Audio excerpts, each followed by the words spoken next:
ദൈവത്തിന് സ്തോത്രം. ദൈവത്തിന്റെ അതിപരിശുദ്ധമായ നാമം വാഴ്ത്തപ്പെടുമാറാകട്ടെ. ദൈവവചനവുമായി നമുക്കായിരിക്കാൻ ദൈവം തന്ന വലിയ കൃപകൾക്കായി നമുക്ക് ദൈവത്തിന് സ്തോത്രം ചെയ്യാം. 2 കൊരിന്ത്യർ 5-ാം അധ്യായത്തിന്റെ അവസാന ഭാഗത്തേക്ക് നാം കടന്നു വന്നിരിക്കുകയാണ്. 20 വരെയുള്ള വാക്യങ്ങളായിരുന്നു നമ്മൾ കഴിഞ്ഞ ക്ലാസ് വരെ പഠിച്ചത്.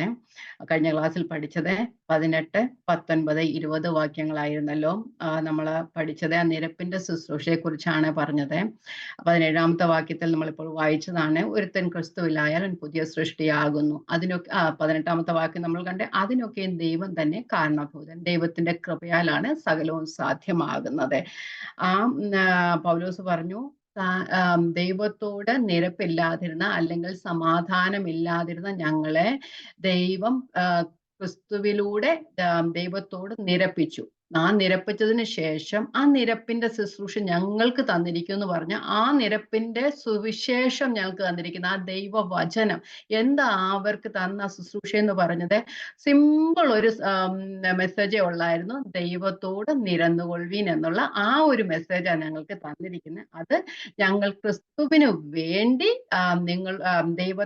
ക്രിസ്തുവിന് വേണ്ടി ക്രിസ്തുവിന്റെ സ്ഥാനാപതികളായി ദൈവത്തോട് നിരന്നുകൊള്ളുവീൻ എന്ന് ക്രിസ്തുവിന് പകരമായിട്ട് നിങ്ങളോട് അപേക്ഷിക്കുന്നു എന്ന് പറഞ്ഞു. അപ്പം ഒരേ ഒരു സുവിശേഷമേ ഉള്ളൂ, അത് ദൈവത്തിങ്കിലേക്ക് നിരന്നുകൊള്ളുക, ദൈവത്തോട് നിരന്നുകൊള്ളുക എന്നൊരു സുവിശേഷം. അതിനു വേണ്ടി ഞങ്ങൾ സ്ഥാനപതികളായിരിക്കുന്നു എന്നാണ് പൗലോസ് അപ്പോസ്തലൻ 20 വരെയുള്ള വാക്യങ്ങളിൽ പറഞ്ഞിരിക്കുന്നത്. നമുക്ക് 21-ാമത്തെ വാക്യം എന്ന് വായിക്കാം. 21-ാമത്തെ വാക്യം, പാപം അറിയാത്തവനെ നാം അവനിൽ ദൈവത്തിന്റെ നീതി ആകേണ്ടതിന് അവൻ നമുക്ക് വേണ്ടി പാപം ആക്കി. പാപം അറിയാത്തവനെ നാം അവനിൽ ദൈവത്തിന്റെ നീതി ആകേണ്ടതിന് അവൻ നമുക്ക് വേണ്ടി പാപം ആക്കി എന്ന് എഴുതിയിരിക്കുന്നു. നമ്മൾ പഠിച്ച നിരപ്പിന്റെ ശുശ്രൂഷയെ കുറിച്ചായിരുന്നു. അത് എങ്ങനെ സാധ്യമായി എന്നാണ് ഈ വാക്യത്തിൽ പ്രതിപാദിച്ചിരിക്കുന്നത്. ഒരു ചെറിയ വാക്യമാണെങ്കിൽ തന്നെയും അത് ഏറ്റവും പ്രയോജനമുള്ള അല്ല ഏറ്റവും പ്രധാനപ്പെട്ട ഒരു വാക്യമാണ് ഇത്. ചില വേദപഠിതാക്കളൊക്കെ ഇതിനെ ഈ വേർഡിനെ കുറിച്ച് പറയുന്നത് ഹാർട്ട് ഓഫ് ദ ഗോസ്പൽ എന്നാണ്. നമുക്ക് ഇതിനകത്ത് കാണാൻ കഴിയുന്നത് എന്താ പറയുന്നത്, ഇമ്പ്യൂട്ടേഷനും സബ്മിഷനും ഒരുപോലെ ഇതിനകത്ത് പറഞ്ഞിരിക്കുന്നു. അങ്ങനെ ഇമ്പ്യൂട്ടേഷനും സബ്മിഷനും ഒരുപോലെ പറഞ്ഞിരിക്കുന്ന വേറെ ഒരു വാക്യം തിരുവെഴുത്തിൽ ഇതുപോലെ കാണാനില്ല. അപ്പം പാപം അറിയാത്തവനെ നാം അവനിൽ ദൈവത്തിന്റെ നീതി ആകേണ്ടതിന് അവൻ നമുക്ക് വേണ്ടി പാപം ആക്കി. അപ്പൊ നമുക്ക് വാക്യത്തിലേക്ക് കിടക്കാം. പാപം അറിയാത്തവൻ അതാരാണ്? കർത്താവായ യേശു ക്രിസ്തു. who knows it. ഓക്കെ, അപ്പം പോൾ ദൈവത്തിന്റെ പരിശുദ്ധാത്മാവിനാൽ വളരെ കെയർഫുൾ ആയിട്ടാണ് ഓരോ വാക്കും ഇതിനകത്ത് ഉപയോഗിച്ചിരിക്കുന്നത്. ഇവിടെ പറയുന്നു, പാപം അറിയാത്തവനെ നാം അവനിൽ ദൈവത്തിന്റെ നീതി ആകേണ്ടതിന് അവൻ നമുക്ക് വേണ്ടി പാപമാക്കി. നമ്മള് പാപിയാക്കി എന്ന് പൗലോസ് പറഞ്ഞില്ല, പാപമാക്കി എന്നാണ് പറഞ്ഞത്. അവനെ നമുക്ക് വേണ്ടി പാപമാക്കി. ഒരിക്കലും ക്രിസ്തു പാപിയായില്ല, ക്രിസ്തുവിനെ പാപം ആക്കി. അപ്പം ദൈവം അങ്ങനെ ശ്രദ്ധിക്കണം, ക്രിസ്തുവിനെ പാപിയാക്കിയതല്ല, ക്രിസ്തുവിനെ പാപം ആക്കിയതാണ്. ദൈവം ക്രിസ്തുവിനെ ആ പാപമാക്കിയത് ഒരു ശിക്ഷയുടെ പ്രവൃത്തി ആയിരുന്നില്ല, ദൈവത്തിന്റെ സ്നേഹത്തിലൂടെയുള്ള ഒരു നീതിയുടെ പ്രവൃത്തിയായിരുന്നു. ഒന്നുകൂടെ പറയാം, ദൈവം ക്രിസ്തുവിനെ പാപമാക്കിയത് ആ ഒരു ശിക്ഷയുടെ പ്രവൃത്തി ആയിരുന്നില്ല, മറിച്ച് ദൈവത്തിന്റെ സ്നേഹത്തിലൂടെയുള്ള ഒരു നീതിയുടെ പ്രവൃത്തിയായിരുന്നു. His sin was a righteous act of love, not an act of sin. ശിക്ഷയുടെ പ്രവൃത്തി ആയിരുന്നില്ല, നീതിയുടെ പ്രവൃത്തി ആയിരുന്നു. എങ്ങനെയുള്ള നീതിയുടെ പ്രവൃത്തി? സ്നേഹത്തിലൂടെയുള്ള നീതിയുടെ പ്രവൃത്തി ആയിരുന്നു. അപ്പം പാപമറിയാത്തവൻ എന്നു മുതലാണ് കർത്താവ് പാപമറിയാത്തവൻ?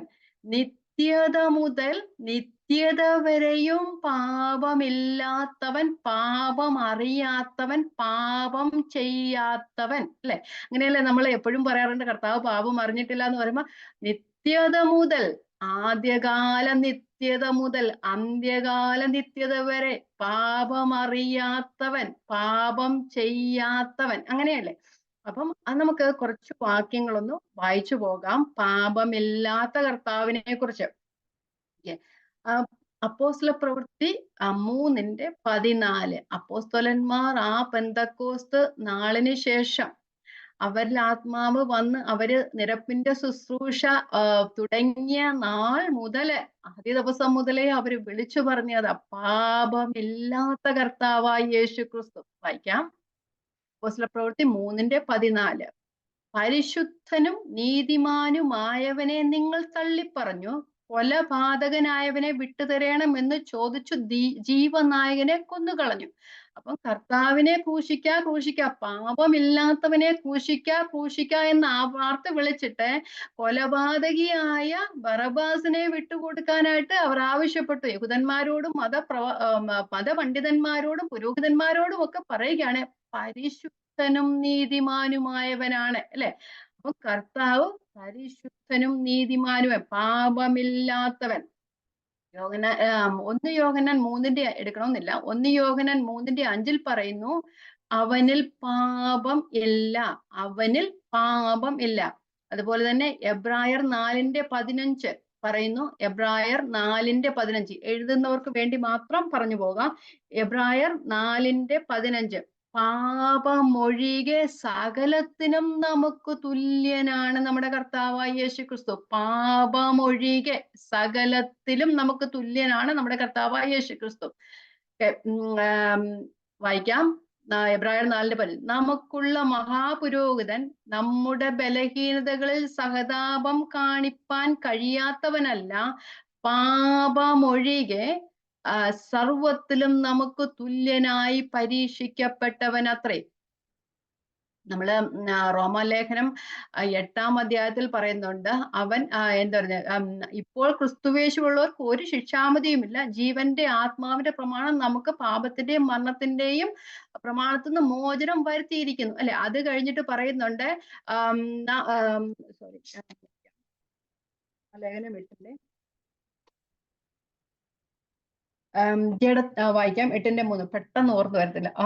ജഡത്താലുള്ള ബലഹീന നിമിത്തം ന്യായപ്രമാണത്തിന് കഴിയാത്തതിനെ സാധിപ്പാൻ ദൈവം തന്റെ പുത്രനെ പാപജഡത്തിന്റെ സാദൃശ്യത്തിലും പാപം നിമിത്തവും അയച്ചെന്നാ പറയുന്നത്. അപ്പൊ പാപജഡത്തിലല്ല അയച്ചത്, പാപജഡത്തിന്റെ സാദൃശ്യത്തിലും പാപം നിമിത്തവും അയച്ചു. പാപനിമിത്തം എന്ന് പറഞ്ഞാൽ ആരുടെ? സകല മാനവജാതിയുടെയും പാപനിമിത്തം ലോകത്തിലേക്ക് അയച്ചു.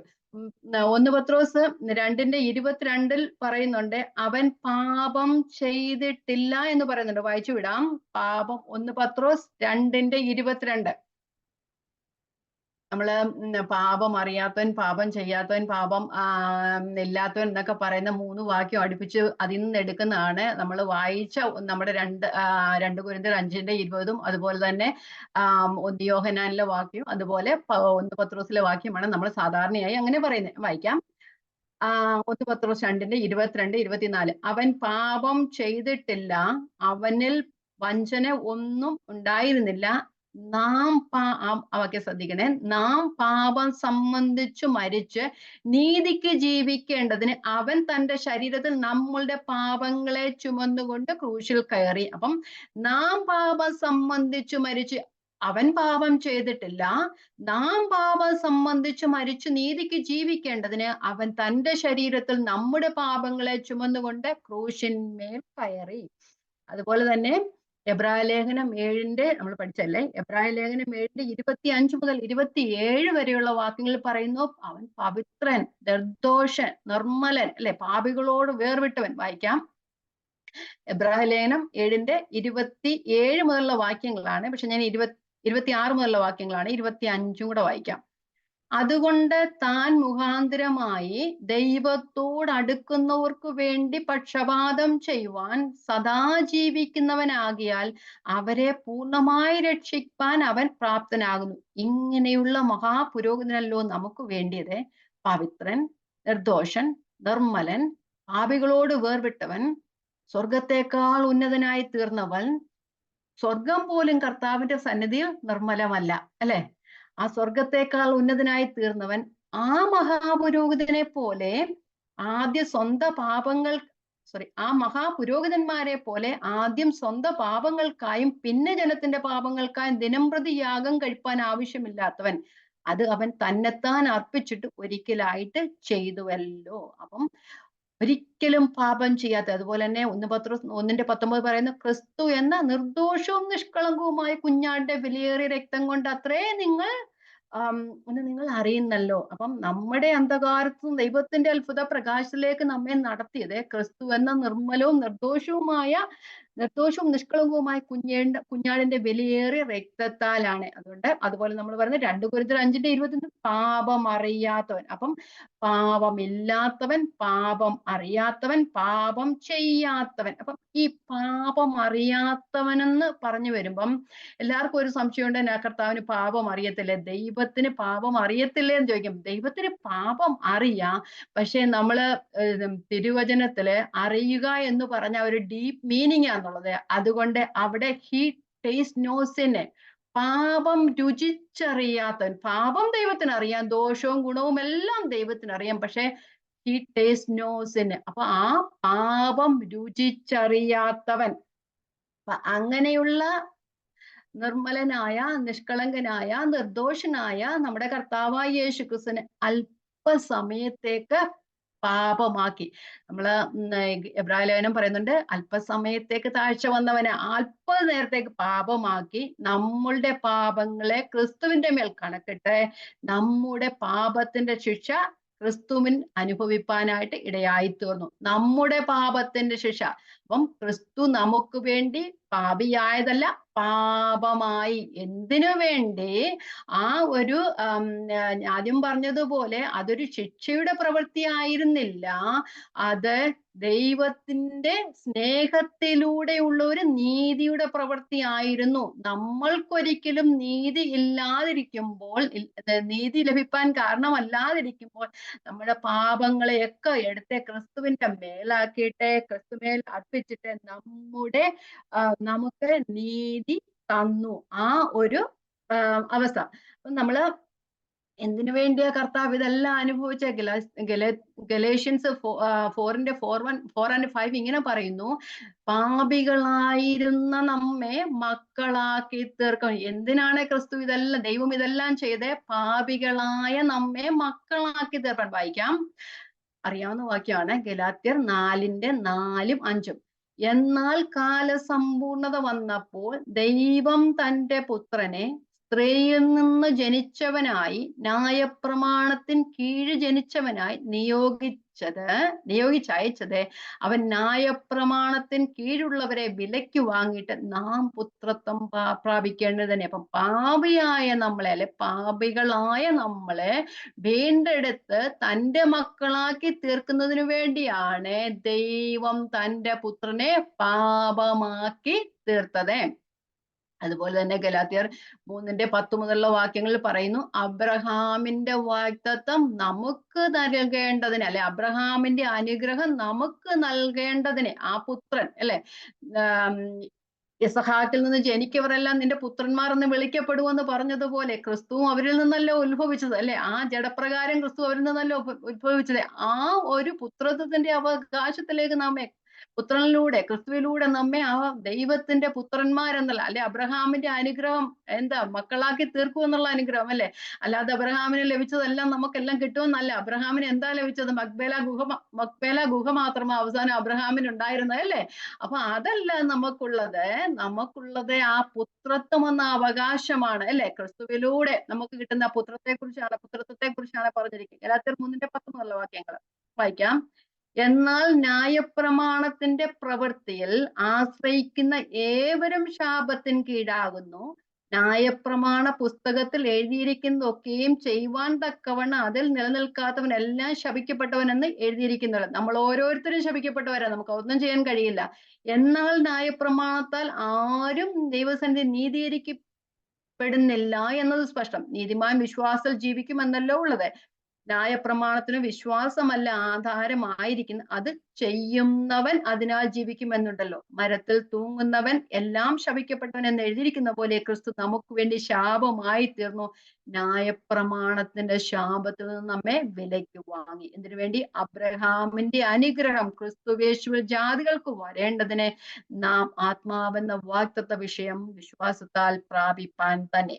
ഓക്കെ, അപ്പം പാപമില്ലാത്തവൻ, പാപം അറിയാത്തവൻ, പാപം ചെയ്യാത്തവൻ നമുക്ക് വേണ്ടി പാപമാക്കി, നമുക്ക് വേണ്ടി ശാപമായി. അബ്രഹാമിന്റെ അനുഗ്രഹം നമുക്ക് തരാൻ, പുത്രത്വം നമുക്ക് തരുവാൻ വേണ്ടി ദൈവം തന്റെ പുത്രനെ പാപമാക്കി. ഇനി അടുത്ത വാക്കിലേക്ക് പോകാം. അവൻ നമുക്ക് വേണ്ടി പാപമാക്കി. അവൻ ആരാണ്? He made him sin. ഇത് ദൈവം തന്നെ ചെയ്ത പ്രവൃത്തിയാണ്. നമ്മളെ തൃത്വത്തിലെ 3 ആളത്വങ്ങളും കൂടെ ചെയ്ത ഒരു പ്രവൃത്തിയാണ്. ആദ്യകാല നിത്യതയിൽ അല്ലെ, എന്താ പറയുന്നത്, ആ സകല യാഗങ്ങളുടെയും പരമയാഗമായ കാൽവറിയിലെ യാഗം എന്ന് പറയുന്നത് ആദ്യകാല നിത്യതയിൽ ഭൂമിക്ക് അടിസ്ഥാനം ഇടുന്നതിന് മുമ്പേ പിതാവും പുത്രനും പരിശുദ്ധാത്മ അല്ലെ, ആദം പാപം ചെയ്യുന്നതിന് മുമ്പേ, ആദമിനെ ഉണ്ടാക്കുന്നതിന് മുമ്പേ, ഭൂമിക്ക് അടിസ്ഥാനം ഇടുന്നതിന് മുമ്പേ, ആദ്യകാല നിത്യതയിൽ പിതാവും പുത്രനും പരിശുദ്ധാത്മാവും കൂടെ ഇരുന്നിട്ട് താൻ ഉണ്ടാക്കാൻ പോകുന്ന മനുഷ്യൻ പാപം ചെയ്ത് ദൈവതേജസ് നഷ്ടപ്പെടും, അവരെ വീണ്ടും മക്കളാക്കി തീർപ്പാൻ ദൈവത്തിന്റെ സ്നേഹത്താൽ ദൈവം തീരുമാനിച്ചപ്പോൾ ആദ്യകാല നിത്യതയിൽ ദൈവം മനുഷ്യന്റെ വീണ്ടെടുപ്പിനു വേണ്ടി ഒരുക്കിയ ഒരു പദ്ധതിയായിരുന്നു കാൽവറിയിലെ പരമയാഗം അല്ലെ, ക്രിസ്തുവിന്റെ യാഗം എന്ന് പറയുന്നത്. അപ്പം മനുഷ്യന്റെ വീണ്ടെടുപ്പിനു വേണ്ടി ക്രിസ്തുവിനെ യാഗമാക്കി, തന്റെ മകനെ യാഗമാക്കി തീർക്കുക എന്ന വീണ്ടെടുപ്പിന്റെ പദ്ധതിയുടെ സാക്ഷാത്കാരം അല്ലെങ്കിൽ അതിന്റെ ക്ലൈമാക്സ് ആയിരുന്നു കാൽവറി ക്രൂശിൽ നടന്നത്. അത് ആരാണ് ചെയ്തത്? പിതാവായ ദൈവമായിരുന്നു അതിന്റെ പ്ലാൻസ് എല്ലാം റെഡിയാക്കിയത്, അല്ലെങ്കിൽ പിതാവിന്റെ പദ്ധതി പ്രകാരമായിരുന്നു. പിതാവും പുത്രനും ഇല്ലാതെയല്ല, പിതാവും പുത്രനും പരിശുദ്ധാത്മാവും ഒരുമിച്ചിരുന്ന് മനുഷ്യന്റെ വീണ്ടെടുപ്പിന് വേണ്ടി ചെയ്ത. അതാണ് കർത്താവ് പറഞ്ഞ, ഇതാ ഞാൻ വരുന്നു, ദൈവമേ നിന്റെ ഇഷ്ടം ചെയ്യുവാൻ ഞാൻ പ്രിയപ്പെടുന്നു എന്ന് നമ്മൾ എബ്രായ ലേഖനത്തിൽ പഠിച്ചല്ലേ. അപ്പം പിതാവും പുത്രനും പരിശുദ്ധാത്മാവും ഒരുമിച്ച് തയ്യാറാക്കിയ പ്ലാനിലെ പുത്രൻ പറഞ്ഞു, ഇതാ നിന്റെ ഇഷ്ടം ചെയ്യുവാൻ ഞാൻ നിന്നെ സമർപ്പിക്കുന്നു എന്ന് പറഞ്ഞപ്പോൾ ആ സബ്മിഷൻ ആയിരുന്നു നാം ക്രൂശിൽ കണ്ടത്. പുത്രനായ ദൈവം, സ്വർഗ ഉന്നതികളിൽ വസിച്ചിരുന്നവൻ, ദൈവത്വം അല്പസമയത്തേക്ക് മാറ്റിവെച്ചിട്ട് മനുഷ്യനായി വിളങ്ങി ലോകത്തിലേക്ക് വന്നു. നമ്മെപ്പോലെ 33.5 വർഷക്കാലം ഈ ഭൂമിയിൽ ജീവിച്ച് പാപമൊഴികെ സകലത്തിലും നമുക്ക് തുല്യനായി ശേഷം നമ്മളുടെ പാപങ്ങളെ ഏറ്റുകൊണ്ട് ക്രൂശിന്മേൽ കയറി നമ്മൾക്ക് പാപത്തിന് പരിഹാരം വരുത്തിയാതെ ആ കാൽവറിയിലെ പരമയാഗം, ആ വീണ്ടെടുപ്പിന്റെ പദ്ധതി ദൈവം പ്ലാൻ ചെയ്തു എങ്കിലും അതിന്റെ ക്ലൈമാക്സ് നാം കാണുന്നത് ക്രൂശിലാണ്. അപ്പം അവൻ നമുക്ക് വേണ്ടി പാപമാക്കി. നമ്മൾ കഴിഞ്ഞ ക്ലാസ്സിൽ പഠിച്ചായിരുന്നു, വായിച്ച വാക്യമായിരുന്നു യശയ്യാവിന്റെ പ്രവചനം 53-ാം അധ്യായം. പുത്രനെ തകർത്ത് കളയുവാൻ പിതാവിന് ഇഷ്ടം തോന്നി. അതൊന്നുകൂടെ വായിച്ചു വിടാം. 53-ന്റെ 6 മുതലുള്ള വാക്യങ്ങൾ. 53-ന്റെ 6 വായിച്ചു വിടുന്നതേ ഉള്ളൂ. നാം എല്ലാവരും ആടുകളെ പോലെ തെറ്റിപ്പോയിരുന്നു, നാം ഓരോരുത്തരും താന്റെ വഴിക്ക് തിരിഞ്ഞിരുന്നു. എന്നാൽ യഹോവ നമ്മുടെ എല്ലാവരുടെയും അകൃത്യം അവന്റെ മേൽ ചുമത്തി, താൻ താഴ്ത്തി വായ തുറക്കാതെ ഇരുന്നിട്ടും അവൻ പീഡിപ്പിക്കപ്പെട്ടു. കൊല്ലുവാൻ കൊണ്ടുപോകുന്ന കുഞ്ഞാടിനെ പോലെയും രോമം കത്തിരിക്കുന്നവരുടെ മുമ്പാകെ മിണ്ടാതിരിക്കുന്ന ആടിനെ പോലെയും അവൻ വായ തുറക്കാതിരുന്നു. അവൻ സാഹസമൊന്നും ചെയ്യാതെയും അവന്റെ വായിൽ വഞ്ചനയൊന്നും ഇല്ലാതെയും ഇരുന്നിട്ടും അവർ അവനോ ദുഷ്ടന്മാരോടുകൂടെ ശവക്കുഴി കൊടുത്തു. അവന്റെ മരണത്തിൽ അവൻ സമ്പന്നന്മാരോടുകൂടെയാണ്. എന്നാൽ അവനെ തകർത്തു കളയുവാൻ ദൈവത്തിന് ഇഷ്ടം തോന്നി. അപ്പം കർത്താവിന്റെ ഇഷ്ടമായിരുന്നു, പിതാവിന്റെ ഇഷ്ടമായിരുന്നു. അതെ, ഓക്കെ. അപ്പൊ അവനെ നമുക്ക് വേണ്ടി പാപമാക്കി. ആരായിരുന്നു? ദൈവത്തിന്റെ പ്രവൃത്തിയായിരുന്നു. അവൻ നമുക്ക് വേണ്ടി അവനെ പാപമാക്കി. അപ്പം പിന്നെ ഇനി ആ ദൈവം ചെയ്തതാകിയാൽ ദൈവം ചെയ്ത എല്ലാ പ്രവൃത്തികളും സമ്പൂർണമാണ്. ദൈവം ചെയ്തതാകിയാൽ ഇനി വേറെ ഒരു യാഗത്തിന്റെയും ആവശ്യമില്ല, ഒരു പ്രവൃത്തിയുടെയും ആവശ്യമില്ല. ഒരിക്കലായി ദൈവം ചെയ്ത സമ്പൂർണമായ പ്രവൃത്തി. ഇസഹാക്കിന് പകരമായി ആട്ടിൻകുട്ടിയെ യാഗമാക്കി, അല്ലെങ്കിൽ ആട്ടിൻകുട്ടിയെ ഒരുക്കിയ ദൈവം, അല്ലെങ്കിൽ നമുക്ക് പറയാം പാപം ചെയ്ത ദൂതന്മാർക്ക് വേണ്ടി നരകം ഒരുക്കിയ ദൈവം, തന്റെ സാദൃശ്യത്തിൽ ഉണ്ടാക്കിയ മനുഷ്യൻ പാപം ചെയ്തപ്പോൾ മനുഷ്യന് വേണ്ടി ഒരുക്കിയത് എന്താ? കാൽവറി ക്രൂശായിരുന്നു. തന്റെ പുത്രനെ യാഗമാക്കുവാൻ ദൈവത്തിന് ഇഷ്ടം തോന്നി.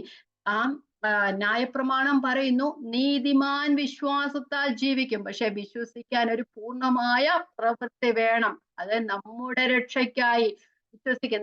ന്യായപ്രമാണം അങ്ങനെയല്ലേ പറയുന്നേ? നീതിമാൻ വിശ്വാസത്താൽ ജീവിക്കും. ഒരു പ്രവൃത്തി വേണം. ആ കംപ്ലീറ്റ് ആയിട്ടുള്ള പ്രവൃത്തി നടന്ന ക്രൂശിലാണ്. ഒരു മനുഷ്യന്റെ പ്രാണന്റെ 48-ാം സങ്കീർത്തനം പറയുന്നു, മനുഷ്യന്റെ പ്രാണൻ വിലയേറിയതാണ്. ഒരു മനുഷ്യനെ രക്ഷിക്കാൻ കഴിയാതിരുന്നപ്പോൾ ആ ദൈവമായിരുന്നവൻ ഈ ലോകത്തിലേക്ക് ഇറങ്ങി വന്ന് മനുഷ്യനായി ജഡത്തിൽ വെളിപ്പെട്ട് സകല മനുഷ്യരുടെയും പാപങ്ങൾക്കായി തന്റെ ജഡശരീരത്താൽ നമ്മുടെ പാപങ്ങളെ വഹിച്ചു. മനുഷ്യന്റെ ആത്മാവിന്റെ വീണ്ടെടുപ്പിനുള്ള സകലവും പൂർത്തിയാക്കി. അതായിരുന്നു ദൈവത്തിന്റെ നീതി. നമുക്ക് റോമാലേഖനം 1:17 ഇങ്ങനെ പറയുന്നു, നീതിമാൻ വിശ്വാസത്താൽ ജീവിക്കും. ആ നീതിക്ക് വേണ്ടി, അവിശ്വാസത്തിൽ ഒരു നീതിമാൻ ജീവിക്കാനുള്ള ഒരു നീതിക്ക് വേണ്ടി ഒരു പ്രവൃത്തി ആവശ്യമായിരുന്നു. വായിക്കാം, റോമാലേഖനം 1:17, അറിയാവുന്ന വാക്യ. അതിൽ ദൈവത്തിന്റെ നീതി വിശ്വാസം ഹേതുവായും വിശ്വാസനായിക്കൊണ്ടും വെളിപ്പെടുന്നു. നീതിമാൻ വിശ്വാസത്താൽ ജീവിക്കും. തന്റെ പുത്രനെ യാഗമാക്കി തീർത്ത ദൈവത്തിന്റെ നീതി നമ്മൾക്ക് മരണം ഉറപ്പായിരുന്നപ്പോൾ നമ്മെ നിത്യമരണത്തിൽ നിന്നും രക്ഷിച്ച തന്റെ പുത്രനെ ഭരിക്കാൻ അനുവദിച്ച ദൈവത്തിന്റെ നീതി. റോമലേഖനം ആ ദൈവത്തിന്റെ നീതിയെ കുറിച്ച് റോമർ 3:21 മുതലുള്ള വാക്യങ്ങൾ പറയുന്നുണ്ട്. ദൈവത്തിന്റെ നീതിയെ കുറിച്ച് പറയുന്ന നല്ല ഒരു വാക്യമാണ്, കുറച്ച് വാക്യങ്ങളാണ്. അതെ, 21 മുതൽ 26 മുതലുള്ള വാക്യങ്ങൾ വായിക്കാം. ഇപ്പോഴോ ദൈവത്തിന്റെ നീതി, ദൈവത്തിന്റെ നീതിയെ കുറിച്ചാണ് പറയുന്നത്. ഇപ്പോഴോ ദൈവത്തിന്റെ നീതി വിശ്വസിക്കുന്ന എല്ലാവർക്കും യേശുക്രിസ്തുവിലുള്ള വിശ്വാസത്താലുള്ള ദൈവനീതി തന്നെ ന്യായപ്രമാണം കൂടാതെ വെളിപ്പെട്ടിരുന്നു. ന്യായപ്രമാണം എന്താ പറയുന്നത്? വിശ്വസിക്കുന്നവൻ അല്ലെ, ആ വിശ്വസിച്ചാൽ നിരക്ഷിക്കപ്പെടും അല്ലെ. അത് വിശ്വസിച്ചാലും അത് പ്രവർത്തിച്ചാലും മാത്രമേ ഒക്കത്തുള്ളൂ. ന്യായപ്രമാണത്തിന്റെ പ്രവൃത്തികൾക്ക് ആർക്കും ചെയ്യുവാൻ, ഒരു മനുഷ്യനും ചെയ്യുവാൻ കഴിയത്തില്ല. അപ്പം ന്യായപ്രമാണം കൂടാതെ തന്നെ വിശ്വാസത്താലുള്ള ദൈവനീതി വെളിപ്പെട്ടു വന്നത് ക്രൂശിലാണ്. അതിന് ന്യായപ്രമാണവും പ്രവാചകന്മാരും സാക്ഷ്യം നിർത്തിയിരിക്കുന്നു. ദൈവം തന്റെ പൊറുമയിൽ മുൻകഴിഞ്ഞ പാപങ്ങളെ ശിക്ഷിക്കാതെ വിടുക നിമിത്തം തന്റെ നീതിയെ പ്രദർശിപ്പാൻ. ആരുടെ മുൻകഴിഞ്ഞ പാപങ്ങളാണ്? നമ്മളുടെ മുൻകഴിഞ്ഞ പാപങ്ങളെ ശിക്ഷിക്കാതെ വിടുക നിമിത്തം തന്റെ നീതിയെ പ്രദർശിപ്പാൻ താൻ നീതിമാനും യേശുവിൽ വിശ്വസിക്കുന്നവനെ നീതീകരിക്കുന്നവനുമാകേണ്ടതിന് ഇക്കാലത്ത് തന്റെ നീതിയെ പ്രദർശിപ്പിപ്പാൻ തന്നെ അങ്ങനെ ചെയ്തു. അപ്പം സകല മനുഷ്യരും ഒരുപോലെ പാപം ചെയ്ത് ദൈവതേജസ് നഷ്ടപ്പെട്ടു. അപ്പം ആ കാൽവറിയിൽ സംഭവിച്ചത് ഒരു എക്സ്ചേഞ്ച് ആയിരുന്നു അല്ലെ. എന്തുവാണ്? ആ ദൈവത്തിന്റെ നീതി ഇല്ലാതിരുന്ന നമ്മെ ക്രിസ്തുവിൽ നമ്മുടെ പാപമെല്ലാം തറച്ചിട്ട് ക്രിസ്തുവിന്റെ നീതി നമുക്ക് വേണ്ടി തന്നു എന്നുള്ളത് അല്ലെ. അപ്പൊ കർത്താവായ യേശു ക്രിസ്തു നമ്മുടെ പാപങ്ങളെല്ലാം തന്റെ ജഡത്തിൽ വഹിച്ച് അവന്റെ നീതി, ക്രിസ്തുവിന്റെ നീതി നമ്മൾക്ക് തന്നു. അപ്പം എന്തിനു വേണ്ടിയിട്ടാണ്?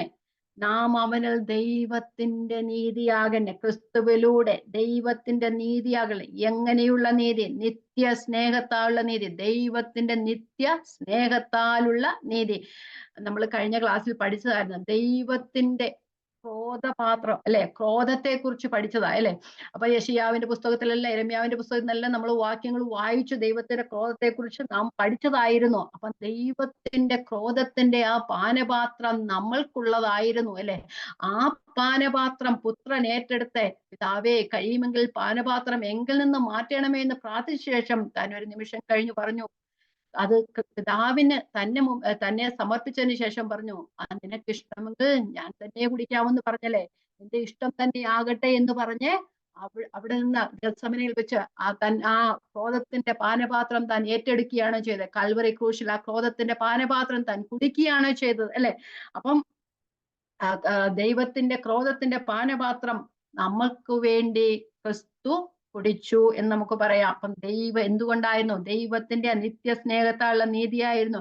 1 കൊരിന്ത്യർ 1:30 പറയുന്നു, നിങ്ങളോ 1 കൊരിന്ത്യർ 1:30 നിങ്ങളോ അവനാൽ ക്രിസ്തുവേശുവിലിരിക്കുന്നു, അവൻ നമുക്ക് ദൈവത്തിങ്കൽ നിന്ന് നീതിയും ജ്ഞാനവും ശുദ്ധീകരണവും വീണ്ടെടുപ്പുമായി തീർന്നു.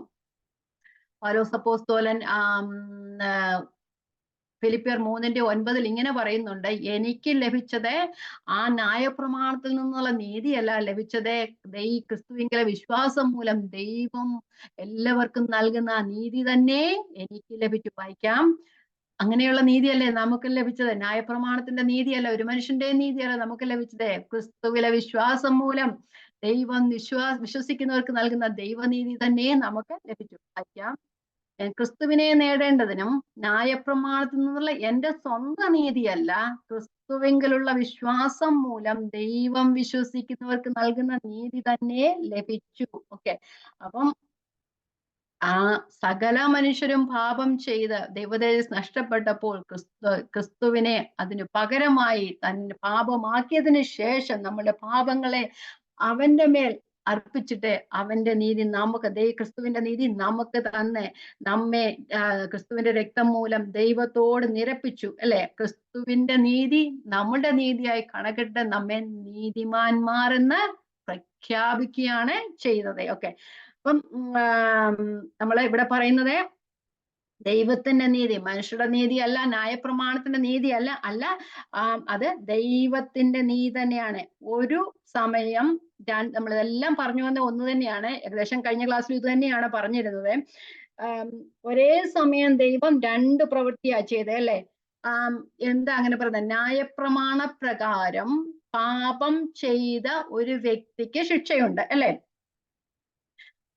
പക്ഷെ ദൈവത്തിന്റെ സ്നേഹത്താൽ മനുഷ്യന് അവൻ ചെയ്ത പാപത്തിന്റെ ശിക്ഷയും കൊടുക്കണം, അതുപോലെ തന്നെ മനുഷ്യനെ വീണ്ടെടുക്കുകയും വേണം. അത് ദൈവത്തിന്റെ നീതിയാ. ദൈവത്തിന്റെ നീതി എന്താ? ശിക്ഷയ്ക്ക് പാപത്തിന് തക്ക ശിക്ഷ കൊടുക്കുക എന്നുള്ളത്. പക്ഷെ ദൈവത്തിന്റെ സ്നേഹത്താൽ നമ്മെ വീണ്ടെടുക്കണം. നമ്മുടെ ശിക്ഷ എന്തുവാ? നമുക്ക് മരണം തന്നെയായിരുന്നു നമ്മുടെ ശിക്ഷ എന്ന് പറയുന്നത്. പാപത്തിന്റെ ഫലം മരണം അല്ലെ.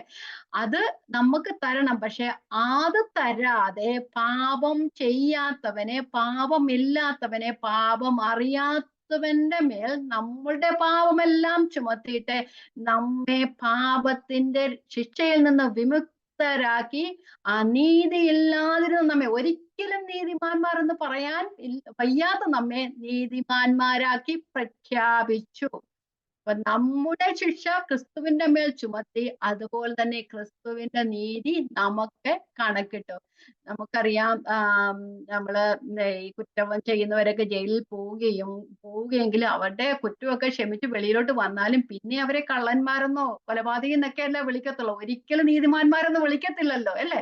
പക്ഷെ ദൈവം എന്താ ചെയ്തത്? നമ്മൾ പാപികളായിരുന്നു, നമ്മെ ആ ക്രിസ്തുവിന്റെ രക്തത്താൽ വീണ്ടെടുത്ത ശേഷം നമ്മുടെ പാവമെല്ലാം ക്രിസ്തുവിന്റെ മേൽ ചുമത്തിയിട്ട്, എന്നിട്ട് നമ്മെ പാപികളെന്ന് ഇപ്പം വിളിക്കുവോ? ഇല്ല, നമ്മൾ നീതിമാന്മാരല്ല എങ്കിൽ തന്നെയും നമ്മെ നീതിമാന്മാരെന്ന് പ്രഖ്യാപിച്ചു. അതാണ് ദൈവത്തിന്റെ സ്നേഹം.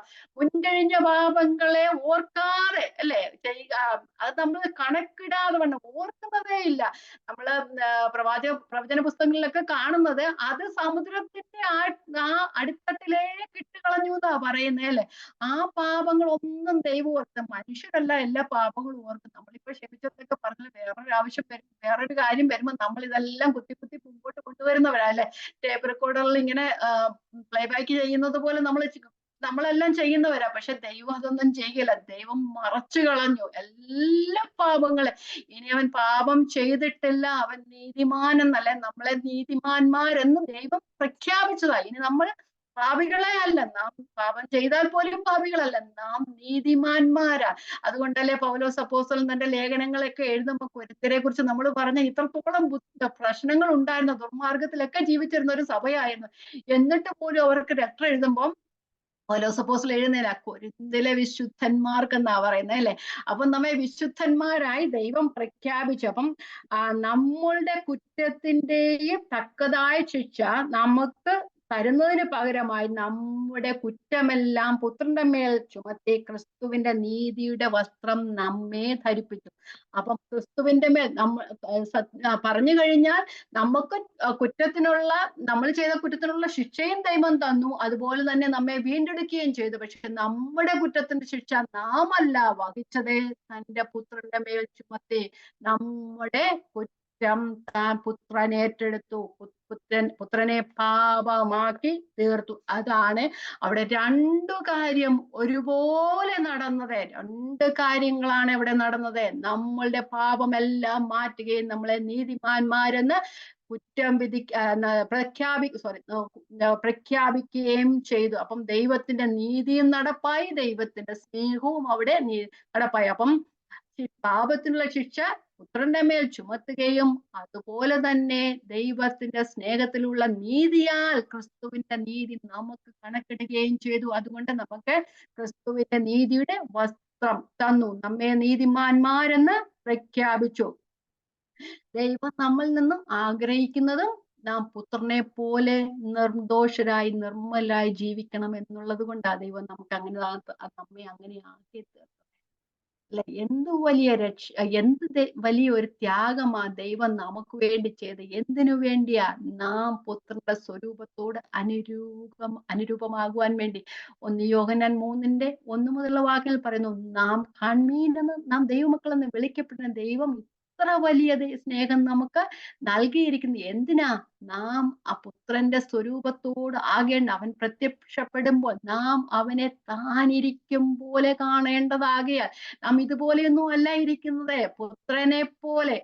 ആ പുത്രന്റെ തേജസ് കണ്ടവരുണ്ട് ഈ ലോകത്തിൽ വെച്ചല്ലേ. ആ മറുരൂപമലയിൽ യോഹന്നാനും പത്രോസും യാക്കോബും ദർശിച്ച പുത്രന്റെ ആ ദർശനത്തെ കുറിച്ച് പറഞ്ഞിട്ടുണ്ട്. ഒരലക്കുകാരൻ പോലും വെളുപ്പിക്കാൻ കഴിയാത്തവരും വെള്ള വസ്ത്രം ധരിച്ച് തേജസ്സുള്ളവനായി കർത്താവോടെ പ്രത്യക്ഷപ്പെട്ടു. ആ അതിനേക്കാളും അവർക്ക് കാണുവാൻ കഴിയുന്നത് മാത്രമേ അന്ന് അവിടെ പ്രത്യക്ഷമായിട്ടുള്ളൂ. അതിലും ആ പുതിയ യെരൂശലേമിൽ എന്താ പറയുന്നത്, സൂര്യൻ ആവശ്യമില്ല, ചന്ദ്രൻ ആവശ്യമില്ല, എപ്പോഴും പ്രകാശം വരുന്ന പുത്രനാണ്.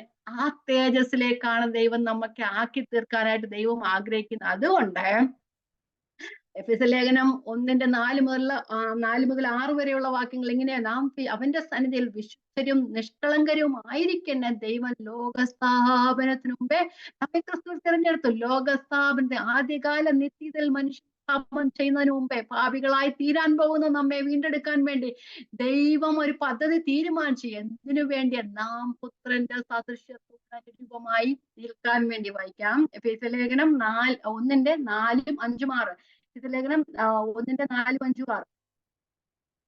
നാം തന്റെ സന്നിധിയിൽ വിശുദ്ധരും നിഷ്കളങ്കരുമാകേണ്ടതിന് അവൻ ലോകസ്ഥാപനത്തിന് മുമ്പേ നമ്മെ അവനിൽ തിരഞ്ഞെടുക്കുകയും തിരുഹിതത്തിന്റെ പ്രസാദപ്രകാരം നമ്മെ യേശുക്രിസ്തു മുഖാന്തരം ദത്തെടുക്കേണ്ടതിന് അവൻ പ്രിയനായവനിൽ നമുക്ക് സൗജന്യമായി നൽകിയ കൃപാമഹത്വത്തിന്റെ പുകഴ്ചയ്ക്കായി സ്നേഹത്തിൽ നമ്മെ മുൻനിയമിക്കുകയും ചെയ്തുവല്ലോ. അപ്പം ആ ഒരു വിശുദ്ധരും നിഷ്കളങ്കരായി ഇരിക്കാനാണ് പൗലോസ് അപ്പോസ്തലൻ പറയുന്നത്. ഗലാത്യർ 2:20 പറയുന്നു, ഞാൻ ക്രിസ്തുവിനോടുകൂടെ ക്രൂശിക്കപ്പെട്ടിരിക്കുന്നു, ഇനി ജീവിക്കുന്നു ഞാനല്ല, ക്രിസ്തു അത്രേ എന്നിൽ ജീവിക്കുന്നു. നമുക്കും അങ്ങനെ പറയാൻ കഴിയണം, ഞാൻ ക്രിസ്തുവിനോടുകൂടെ ക്രൂശിക്കപ്പെട്ടിരിക്കുന്നു, ഇനി ജീവിക്കുന്ന ഞാനല്ല, ക്രിസ്തു അത്രേ എന്നിൽ ജീവിക്കുന്നു എന്ന് പറയണം. അപ്പൊ റോമാലേഖനം 6:6 മുതലുള്ള വാക്യങ്ങൾ ഞാൻ കഴിഞ്ഞ 2-3 ക്ലാസ് ആയിട്ട് വായിക്കുന്നുണ്ട്. അത് ഞാൻ വായിക്കുന്നില്ല. ഈ ദിവസങ്ങളിൽ നമ്മൾ അതങ്ങ് വായിച്ചാൽ മതി. 2-3 പ്രാവശ്യം റിപ്പീറ്റഡ് ആയിട്ട് വായിക്കുന്നതുകൊണ്ട് ഞാൻ പറയുന്നില്ല. ഒരു വാക്യം മാത്രം പറയാം. റോമർ 6:6. നാം ഇനി പാപത്തിന് അടിമപ്പെടാതെ വണ്ണം പാപശരീരത്തിൽ നീക്കം വരേണ്ടതിന് നമ്മുടെ പഴയ മനുഷ്യനെ ക്രിസ്തുവിനൂടെ ക്രൂശിക്കപ്പെട്ട അവസ്ഥയിലായിരിക്കണം. ദിവസവും ക്രൂശിക്കപ്പെട്ട അവസ്ഥയിലായിട്ട് ആയിരിക്കണം.